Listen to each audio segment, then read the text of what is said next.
Enelerge, okuvchilarga, mugallimlerge, жаңы дайындалган мектеп жетекчилерге өтө бир зарыл, пайдалуу экендигини өздөрү айтышып, суроолорунан, жазган каттарынан, кайрылууларынан сезилип турат да. Себеби азыр билим берүүдө проблема өтө көп. Ошолорду чечүүгө бир аз да болсо жардамы тиет. 0 жаштан бала бойго бүткөндөн баштап 21 жашка чейинки ал жагы бер жагы 18-17 жашка чейинки балдардын физиологиясы, гигиенасы, психологиясы, методикасы кандай кылып тарбияласа балдар күндө эркин болот. Мына ушунун бардыгы ушул китепте жазылды. Ушунун бардыгыга мен ата-энелерге тиешелүү сунуштарымды айттым. Балдардын начар окугандыгынын бир себеби ата-энеден. Үй бүлөдө тарбия жакшы болуш керек деп. Мугалимдерге айтты. Мугалимдер өзүбүздүн кесипкейлигибизди жогорулатыш керек.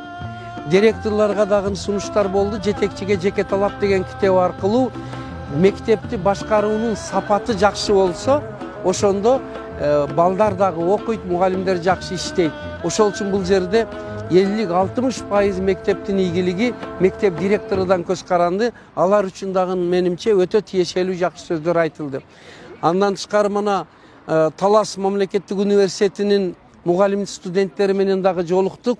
Аларга дагы болочок педагогдор катары тиешелүү баалуу ойлор айтылды. Мени менен келген бирге профессор Кыргызбай Добаев дагы, Алимжан Алибеков дагы бир жакшы ой пикирлерин айтышты. Мына ар бириңе, мынакта отуруп аткан залдын баардыгында мы уже сидим под цифровом концлагере.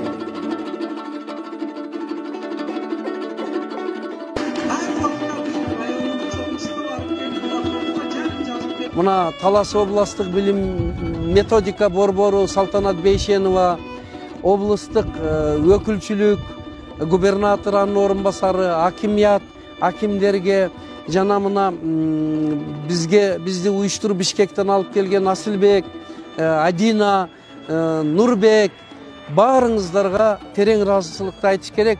Мындай бардыгы системдүү түрдө, пландуу түрдө уюштурулуптур. Бириден чыгып экинчисиге барсак, залда эл толтура күтүп, бардык шарт түзүлүп турат. Ошол үчүн мен уюштуруучуларга дагы чоң рахмат айтып, эсендик ийгилик каалаймын. Сөзүмдүн акырында бүт дүйнөгө тынчтык каалайм. Анын ичинде Кыргызстаныбызда тынчтык болсун, элибиздин турмушу жакшы болуп, билим тарбиябыз жакшы болуп, өнүгүү жакшылыктын жолуга түшөлү ыйлайм.